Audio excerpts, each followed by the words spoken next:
श्री सच्चिदानंद सद्गुरु साईनाथ महाराज की, साईनाथ महाराज की। చక్కనయ్యా సాయి బాబా ఎక్కడున్నావో,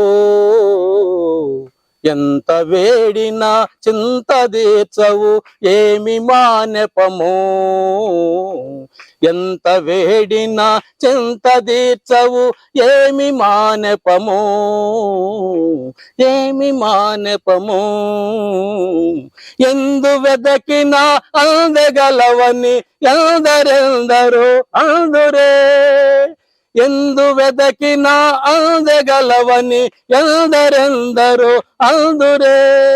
ఎంత వెతికినా కానుపించవు, ఎంత వెతికినా కానుపించవు.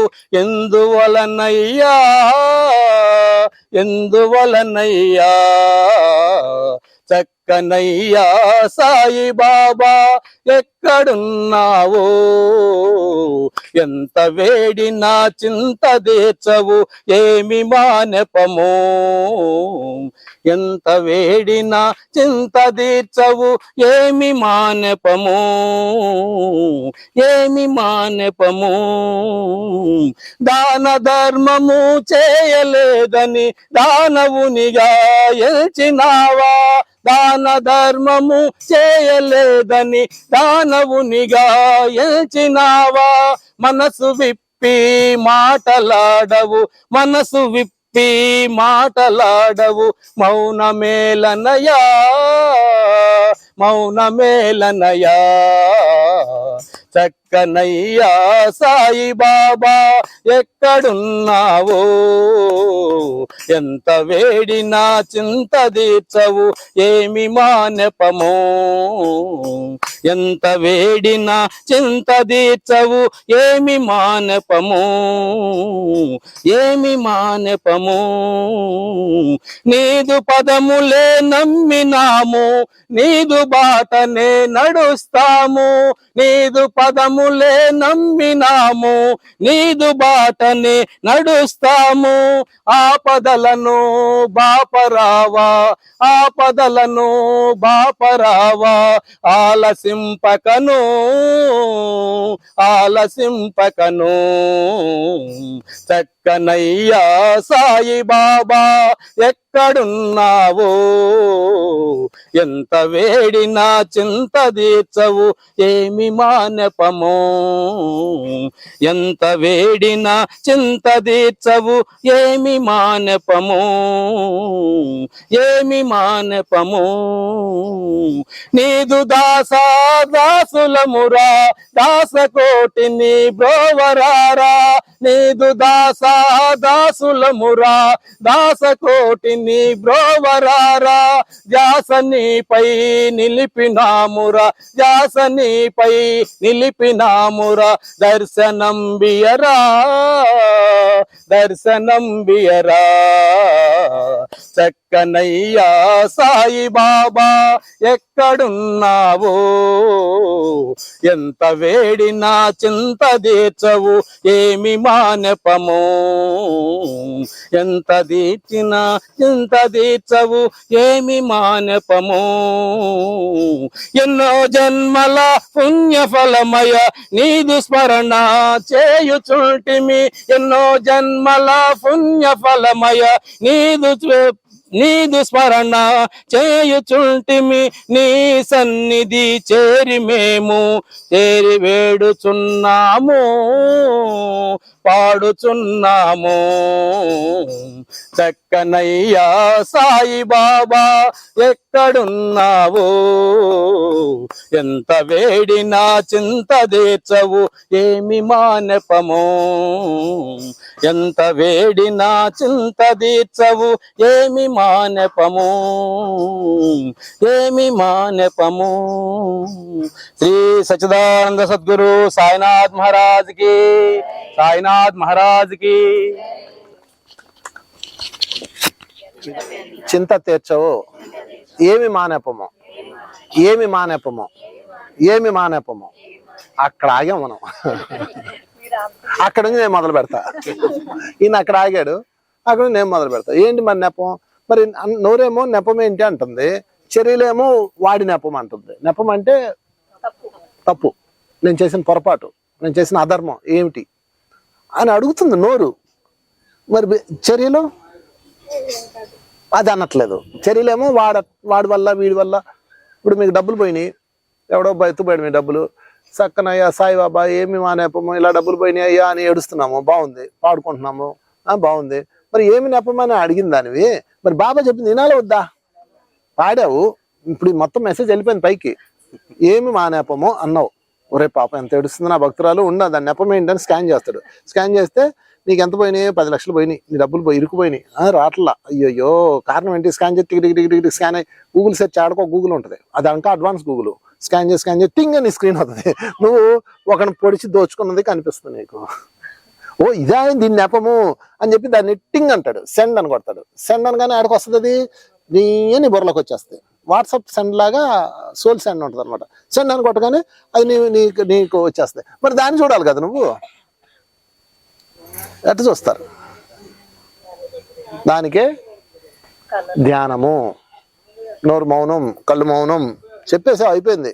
ఇప్పుడు ఆయన చెప్పింది నాలా వైర్లెస్ మైకు, వైర్లెస్లో మాట్లాడారు ఎప్పుడన్నా? పోలీసు వాళ్ళు మాట్లాడుతుంటారు చూసారు, అది వస్తుంది, ఆ బండి వస్తుంది, అట్లా వస్తుంది, ఇట్లా వస్తుంది, ఓవర్ అని. ఈయన ఓవర్ అన్న తర్వాత ఆయన మాట్లాడతాడు. ఆయన మాట్లాడినప్పుడు ఈయన మౌనంగా ఉండాలి, ఈయన మాట్లాడినప్పుడు ఆయన మౌనంగా ఉండాలి. ఇది కమ్యూనికేషన్. ఓకే, అలాగా సాయిబాబాకి నువ్వు చెప్పావు, మరి ఆయన నెపం చెప్పాలి కదా నీకు. నేను చెప్పాలి, నువ్వు దొరికి చేస్తావు కదా. నువ్వు పాడేసి ఇంక కంజీరు పక్కన పెట్టేసి మళ్ళా తగులకి, పంచాయతీలకి, భోజనాలకి రెడీ, ప్రసాదాలకి ఎక్కడ చేస్తున్నావు నువ్వు. ఆయనేమో ఉండు నీ నెపం చెప్తా అంటాడు, నువ్వు ఆడింటావు. నువ్వు వినాలంటే ఏం చేయాలా? ఓవర్, సైలెంట్గా ఉండాలి. ఏం నెపం అయ్యా? ఓహో అదే నా నెపము, అర్థమైపోయింది. వీడు కాల్చడానికి కారణం నేను కాల్చానా అని అర్థం. అదే కర్మవిపాకం, అదే కర్మ ధ్యానం, అదే కర్మ ప్రక్షాళన. అంతే, లైన్ దొరికేసింది కదా. ఓ నేను అలా చేశానా, అది సంగతే. పాపం వీడికేం తెలియదు, వీడు మనల్ని బాధ పెట్టినోడికి ఏం తెలియదు, ఈ మొగుడికి ఏం తెలియదు, ఈ అప్పులోడికి ఏం తెలియదు, ఈ పిల్లలకి ఏం తెలియదు, ఈ అల్లుడికి ఏం తెలియదు. అది సంగతే. నేను చేసిందే నాకు వచ్చిందా, అదే నా నెప్పము. గుర్తుపెట్టుకోండి, ఈ పదం చాలా మంచి పదం ఇది. రామదాస్ కూడా అదే మాట్లాడతాడు. క్రూర కర్మలో నేరక చేసి నేరమలంచక రామ అంటాడు రామదాసు. మొత్తం భక్తుల పాటలన్నీ, దైవంతాలకు సంబంధించిన కీర్తనల పాటలన్నింటిలోనూ ఇది ఉంటుంది. సో మనం చేయాల్సింది ఏంటంటే ఆ నెపం ఏంటో పట్టుకుంటే చాలా పని అయిపోద్దండి. నేను గ్యారంటీ చెప్తున్నా. 11 days. ఒకప్పుడు అంటే సంవత్సరాల తరబడి పెట్టేది. ఫాస్ట్ ట్రాక్ కోర్టులు వచ్చినాయి కదా ఇప్పుడు. ఒకప్పుడు కేసు నడిస్తే కొడుకు కేసు వేస్తే వాళ్ళ ముని మనవడికి అది సాల్వ్ అయ్యేది. ఇప్పుడు ఫాస్ట్ ట్రాక్ కోర్టులు వచ్చినాయి. అలాగే స్పిరిచువల్ ఫాస్ట్ ట్రాక్ కోర్ట్స్ వచ్చినాయి. స్పిరిచువల్ ఫాస్ట్ ట్రాక్ అంటారు దాన్ని ఈ యుగంలో. ఇప్పుడు ట్రెండింగ్. నువ్వు చెప్పగానే నీకు నా నెపం ఏంటో చూపిస్తారు. అయితే మీరు అడగాలి నెపం ఏంటి అని. నేను మంచివాడిని, నన్ను మోసం చేశారు, నా అంత మంచివాడు అసలు భూమి మీదే ఉండడు అంటారు. మరి అప్పుడు ఆ నెపం చెప్తారా? నెపం అని అడగనోడికి నెపం ఎలా చెప్తారు? నేను చేసిన నేరం ఏంటో చూపించిందని మీరు అప్లికేషన్ పెడితేనే కదా మీకు కోర్టు మీ కేసు చూపిస్తుంది. మీరు సమాచార హక్కు చట్టాన్ని ఉపయోగించుకొని మీరు ఏం చేశారో అడగచ్చు, చూపిస్తారు. మంచివాడు సార్, అది మన హక్కు. కూర్చో అప్పుడే పడడం లేదు, మన హక్కు అది. అప్పుడు చూపిస్తాడు. చూడాలంటే ఏం చేయాలి? సైలెన్స్, ధ్యానస్థితిలో ఉండాలి. అదే కళలు. నేను దాన్ని ఇంకా ఈజీ చేశా. కళలు షిరిడి సాయిబాబా కళ్ళలోకి వచ్చి చెప్పాడా లేదా? శ్యామకి, బూటేకి ఎంతమంది కళ్ళలోకి వచ్చాడు? మీకు ఎవరికైనా వచ్చాడా కళ్ళలోకి సాయిబాబా? ఈ మధ్య ఎవరు కళ్ళలోకి వచ్చాడా? రాలేదా? కళ్ళలోకి బాబా రాలేదా? అసలు కళ్ళలోకి వచ్చాడు కదా సాయిబాబా, వచ్చాడు కదా. ఏమ్మా రాలా? నీకు రాలేదా? నీకు మేడం, నీకు శివుడు వచ్చాడా? మహేష్ బాబు వచ్చినా పర్లేదు. విషయం ఏంటంటే మహేష్ బాబులో వస్తాడు సాయిబాబా.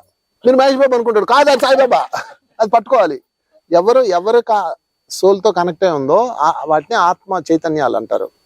సాయిబాబా ఇలా ఈ రూపంలో ఉంటాడు, ఇలా కూర్చుంటాడు, చిరిగిన ఎంగి వేసుకుంటాడు, ఇలా వంగి ఉంటాడు అనుకునేవారు. అట్లా ఉండడు. మహేష్ బాబులో వస్తాడు, మంచిగా కలర్ఫుల్గా ఉంటాడు. నువ్వు మహేష్ బాబు అనుకుంటావు, కాదు. మహేష్ బాబుకి నీ కళ్ళలోకి వచ్చే శక్తి ఉంటుందా? ఉండదు. నాకు వెంకటేశ్వర వచ్చాడు, నాగార్జునలో ఉన్నాడు, ఎంత అందంగా ఉన్నాడు, టాప్ టు బాటం స్లిమ్గా. సో దైవాన్ని పట్టుకోవాలి మీరు. వాళ్ళు చెప్తారు మీకు, పాపం వాళ్ళు ఎంత ఎంత ఆలోచిస్తుంటారు తెలుసా మన కోసం. అయ్యో నా బిడ్డ బాధపడుతున్నాడే, ఎలాగా వీడికి ఎలా చెప్పాలి అని చూస్తుంటారు. నువ్వు నిద్రపోసేస్తే కదా, కొన్ని ధ్యానం చేసేస్తే కదా. ఇది సైలెన్స్ ఉండదు. వైర్లెస్ సెట్ సైలెంట్గా ఉండాలి. సైలెంట్గా ఉంటేనే అవతల చెప్పింది వినపడుతుంది. సైలెంట్గా ఉండదు. ఎంతసేపు మనకి ఆలోచనల ప్రపంచంలో ఉంటాము, ఇంటెన్షన్లో ఉంటాము, వాడి మీద వీడి మీద, అంతే. ఇంకా మీకు మీరే శత్రువు అయిపోతారు. అప్పుడు సైలెన్స్ అయిపోయినప్పుడు వస్తుందా. ఇంకా దీని మీద మీకు సాధకులను చేసుకుంటూ ముందుకెళ్ళాలి. దానికి ఇంకా సులువుగా ఉండదని నేను ఒక ఫిలాసఫీ తయారు చేశాను. అంటే ప్రతి దైవం ప్రతి గురువు ఇచ్చిందే నేను మీకు అర్థమైనా చెప్తున్నాను. అదే కళలో కర్మ ధ్యానం. హాయిగా పడుకొని నిద్రపండి, మధ్యరాత్రి లేచి సాయిబాబా ఏంటి నా నెపం అడగట్టు, మళ్ళీ నిద్రపండి, మీ కళ్ళు చూపిస్తాడు. మీరు ఎవరన్నా పొడిచినట్టు, ఎవరన్నా తగలెట్టినట్టు, ఎవరన్నా దోచుకున్నట్టు మొత్తం సినిమా కనపడుతుంది. మెలకు వస్తుంది. మీకు ఎక్కడ మెలకు వచ్చిందో అక్కడ కీ పాయింట్ సడన్గా మెలకు వస్తుంది. అవునా, అర్రే అదేంటి, అదే ఒకడిని దోచుకుంటున్నాడు, పొడిచి మరీ డబ్బులు లాక్కెళ్ళిపోతున్నాడు, వాడు ఎవడోడు, ఈ పొడిచినోడేమో నాలాగా ఉన్నాడు అనుకుంటారు. కాదు, పొడిచినోడు నువ్వు. లేదు అలా చేయొద్దు, నేను చూస్తున్నానండి, నేను అక్కడే ఉన్నానండి, ఎవడో ఒకడిని పొడిచి తీసుకెళ్ళిపోతున్నాడండి అని మీరు అంటారు. పొడిచింది గత జన్మలో నువ్వు, చూస్తుంది ప్రజెంట్ నువ్వు. ఇద్దరున్నారు అక్కడ. కాలం అర్థమైతే కళ అర్థం అవుతుంది. ఓ అదే సంగతి, అయ్యో నేను ఎంత పని చేశాను, ఓహో నా దగ్గర నా డబ్బులు పోవటానికి కారణం వీడు కాదా, వీడు మోసం చేశాడు అనుకున్నా, కాదా వాడే వీడు అప్పులోడు. తెలుసా మీకు? మీ దగ్గర ఎవడైతే డబ్బులు ఆకుపోయాడో వాడే వీడు, వాడి ప్రతిరూపం, లేదా వాడి పరంపర, వాళ్ళ ఇంకో ఏదోటి వస్తాడు ఆ రూపంలో.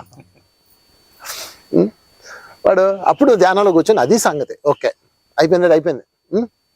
ధ్యానంలో కూర్చొని, లేకపోతే ఈశ్వరా వెల్కమ్, ఈశ్వరుడు ఫోన్ నెంబర్ ఏంటి, ఓం నమ శివాయ అంటే ఈశ్వరుడు వచ్చేస్తాడు. సింపుల్, ఓం నమ శివాయ. రావణాసుడికి వచ్చాడు, మనకు రాడేంటి. ధ్యానంలో కూర్చొని, ఈశ్వరా నేను ఏదో చేశానా, ఇదిగో ఈ కళ ముందు పెట్టు, ఆయన ముందు, నేను ఇలా చేశాను, వాడు ఎంత బాధపడ్డాడో పాపం, డబ్బులు పోయి. నేను ఈరోజు ఎంత అనుభవిస్తున్నానంటే దీనికి 100%, అది 100లో 20 మీకు ఇస్తారు, 100 ఎవరో. వాడు ఎంత అనుభవించాడో, ఐఎమ్ సారీ ఈశ్వరా, పాపం ఇక నుంచి అయినాయా, పరివర్తనతో ఉంటానయ్యా, పశ్చాత్తాపం అయ్యా, పరివర్తనతో ఉంటానయ్యా, ప్రాయశ్చిత్తం అయ్యా. 3 మాటలు చెప్పండి. మీ ధ్యానం క్లోజ్ చేయండి. ఇలా 3 days చేయండి. ప్రాయశ్చిత్తం చెప్పారు కదా, ప్రాయశ్చిత్తం అంటే అలాంటి ప్రాబ్లం ఉన్నవాళ్ళు మీ దగ్గరకు వస్తారు 2 రోజులు. ఏమండి నాకు డబ్బులు లేవండి, దేని స్థితిలో ఉన్నవాడిని మాకు ఎంతో కొంత హెల్ప్ చేయండి అని సహాయం అడుగుతారు. అప్పుడు వీలైనంత సహాయం చేయండి, ఎంతో కొంత. అప్పుడు పైనుంచి సాయిబాబా ఏం చేస్తాడంటే ఈ రికార్డు తీసుకెళ్తాడు. చేస్తారు వాళ్ళు. నీ ఇష్టదైవం నీకు సహాయం చేయడానికే సిద్ధంగా ఉంటాడు, గుర్తుపెట్టుకోండి. ఏంజిల్ వాడి పని అది. నీ బిడ్డకు నువ్వు తిండి పెట్టడానికి నువ్వు కష్టపడవా, పడవా అలాగనమాట. అప్పుడు సాయిబాబా వెళ్ళి కర్మదేవతల దగ్గరికి వెళ్తాడు. అక్కడ ఒక కోర్టు ఉంటుంది. వెళ్ళి, ఏమండి ఇదిగో నా పలానా ఊర్లో పలానా భక్తురాలు, పలానా నా ప్రియురాలు, నా ప్రియ శిష్యుడు, ఏదో పేరు ఉంటుంది కదా నీకు, వాడు ఉన్నాడండి, వాడికి డబ్బులు పోయినాయి అని ఏడుస్తున్నాడు, వాడు ఇప్పుడు పశ్చాత్తాపం చెందాడండి, రియలైజ్ అయ్యాడండి అని పిటిషన్ పెడతాడు నీ తరపున. ఎక్కడ? పైన కోర్టులో పిటిషన్ పెట్టగానే వాళ్ళు ఏం చేస్తారు, ప్రజెంట్ పిటిషన్స్ వస్తారు. చూసి సరే బాబా గారు మీ వాడు సారీ చెప్తున్నాడు కదా, అయితే మేము వాడికి టెస్ట్ పెడతామని ఎవరినో ఒకటి పంపిస్తాడు నీ దగ్గరికి హెల్ప్ చేయమని. అప్పుడు నువ్వేం చేయాలి, ఏం చేసేది, నేనే కాలు ఎడుతుంటే నీకేం ఇచ్చేది అన్నావు అనుకో, చూసారు సాయిబాబా గారు ఆడేం చేయట్లేదు, ఆడేం మారలే, ఇంకా ఊరికే పాటలు పాడుతున్నాడు అంతే అంటారు. అప్పుడు అదే నువ్వు మారేవనుకో, సేవ చేస్తున్నావు అనుకో, నిజమేనండి మీరు చెప్పింది, అంతకుముందు దోచుకున్నాడు కానీ ఇప్పుడు పక్కోడికి ఇవ్వగలుగుతున్నాడు అంటే వాడి చైతన్యంలో ఏమొచ్చింది, మార్పు వచ్చింది. ఓకే అండి, మీకు మేము సహాయం చేస్తామండి, మీ వాడికి మేము హెల్ప్ చేస్తామండి. అరే కేసు కొట్టేయండి అంటారు. కేసు కొట్టగానే దడ్మని 50 లక్షలు పడిపోతాయి నీ మీద. 1 కాదు 2 కాదు, దానికి 100 వస్తాయి. నేను ఎన్ని చూసానో అలాంటి కేసులు. మూలంలోకి వెళ్ళి సమూలంగా లేపేసామనుకో మొత్తం క్లియర్ అయిపోద్ది. మొత్తం ఇందులో మంచి పదం కూడా ఉంది, పుణ్యం మీద ఒకటి ఉంది. ఎన్నో జన్మల పుణ్య ఫలమయ నీదు స్మరణ చేయుచుంటిమి. పుణ్యం చేసాం కాబట్టి ఈ మార్గంలోకి వచ్చి, లేకపోతే ఎందుకు వస్తాం మనం అంటే, మనం పాపము ఎంత ఉందో పుణ్యం కూడా ఉంటుంది. ఆ పుణ్యం చేసాం కాబట్టి ఈ మార్గంలోకి వచ్చిందా. మళ్ళీ మనం గారు ఏం చెప్పారు, ఏదో జన్మలో పుణ్యం మేము ఇది చేయగలుగుతున్నాం అన్నాడు. అది పుణ్యము అంటే పాపం ఎంత చేస్తాం, పుణ్యం అంతే చేస్తాం, నో డౌట్. ఎంతో కొంత పాపం ఎక్కువ చేసినా పుణ్యం కొంత చేస్తాం కదా, ఆ పుణ్యమే గురువుల్ని ఇస్తుంది, ఆ పుణ్యమే దివ్య మార్గం ఇస్తుంది. అహంకారాన్ని తీస్తే అది పట్టుకోవచ్చు అని చెప్పాడు మల్లికార్జున గారు. పత్రికారి దగ్గర రాగానే నా అహంకారం పోయింది, నేను అన్నది పోయింది, అంతే ఇంత చేయగలిగాను. చూసారా, అంటే పుణ్యానికి అడ్డు అహంకారము, పాపానికి అడ్డు ఏంటి పాపానికి ప్రక్షాళన, రియలైజేషన్. ఈ రెండు అంతా మీ చేతిలోనే ఉంది, అక్కడే లేదు. సో ఎప్పుడైతే ఆ రియలైజేషన్లోకి వచ్చారో వెంటనే ప్రకృతి మీకు సహకరిస్తుంది, వెంటనే ఏర్పాట్లు చేసేస్తుంది. ఒక్కసారి అక్కడ కేసు కొట్టేశారు అనుకోండి, వెంటనే రిలీజ్ ఆర్డర్ వచ్చేస్తుంది. రిలీజ్ ఆర్డర్ రాగానే వెంటనే నాయనా బయటికి పో నాయనా అని జైలు ఏం చేస్తాడు, బట్టలు ఇచ్చి డబ్బులు ఇచ్చి ఇదిగో నువ్వు ఎంత జైలు సంపాదించుకొని ఇచ్చేసి పంపించేస్తారు. ఉండమన్నా ఉంచుతారా? లేదండి మధ్యాహ్నం భోజనం చేసి వెళ్తానని అంటే ఉంచుతారు అనుకున్నారు మిమ్మల్ని? ఏమన్నా ఇంట్లో కొంచెం ఇబ్బందిగా ఉంది, ఈ 4 జైల్లోనే ఉంటానని అంటే ఉంచుతారా? 10 సెకండ్లు కూడా ఉంటారు, కానీ తరిమేస్తారు. పోరా పో అంటారు. ఇంటికి వెళ్ళి మళ్ళీ ఇవన్నీ ఆడపడతానని హాయిగా ఉందని ఉంటానని ఉన్నారు మిమ్మల్ని. గుర్తుపెట్టుకోండి, శిక్ష అనేది మన చట్టంలో ఎలాగైతే ఉండదో అలాగే అక్కడ కూడా అంతే. నువ్వు చెప్పలు కొట్టావు, కాకులు కొడుతున్నారా?